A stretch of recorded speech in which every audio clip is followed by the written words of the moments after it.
পররাষ্ট্র মন্ত্রণালয়ে আছেন সহকর্মী শাতিলা শারমিন। সরাসরি চলে যাচ্ছি তার কাছে।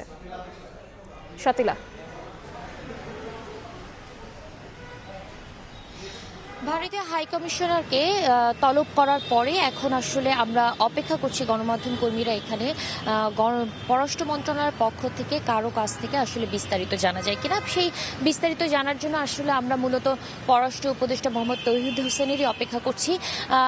তিনি যদি আমাদের সঙ্গে কথা বলেন তাহলে হয়তো আমরা জানতে পারবো যে আসলে দিল্লিতে যে ঘটনাগুলো ঘটছে, অর্থাৎ বাংলাদেশ হাইকমিশনকে ঘিরে যে বিক্ষোভকারীরা যে ধরনের তৎপরতা চালাচ্ছে, তারা যে ধরনের বিক্ষোভ প্রদর্শন করছে এবং ওখানে যে এক ধরনের নিরাপত্তা জনিত এক ধরনের উত্তেজনা চলছে, সেই জায়গা থেকে আসলে সর্বশেষ খবরটা আসলে বাংলাদেশ সরকার এটাকে কিভাবে গ্রহণ করছে এবং আজও যেহেতু সেখানে বিক্ষোভ চলছে, যে সেটাকে আসলে পররাষ্ট্র মন্ত্রণালয় কিভাবে দেখছে সেটা আমরা জানতে চেষ্টা করব। কিন্তু তার আগে বলে রাখি যে আজকে সকালে যখন প্রণয় ভার্মাকে আসলে তলব করে নিয়ে আসা হচ্ছিল পররাষ্ট্র মন্ত্রণালয়, তখন কিন্তু আমরা গতকালের ঘটনার প্রেক্ষাপটেই আসলে তাকে তলব করা হয়েছিল। আজকেও যেহেতু ওখানের পরিস্থিতি স্বাভাবিক হয়নি, সেই জায়গা থেকে আসলে বাংলাদেশের বক্তব্য কি হবে সেটিও আমরা জানার চেষ্টা করছি।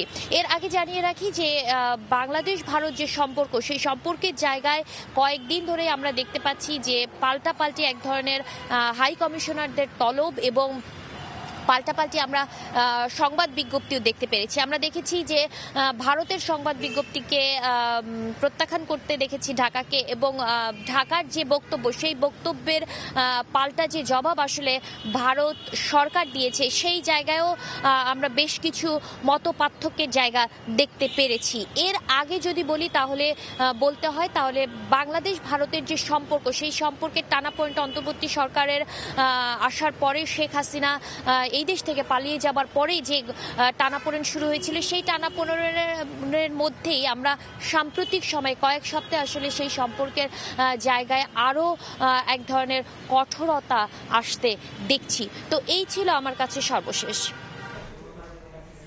পররাষ্ট্র মন্ত্রণালয় থেকে সরাসরি যুক্ত হয়েছিলেন সহকর্মী শাতিলা শারমিন।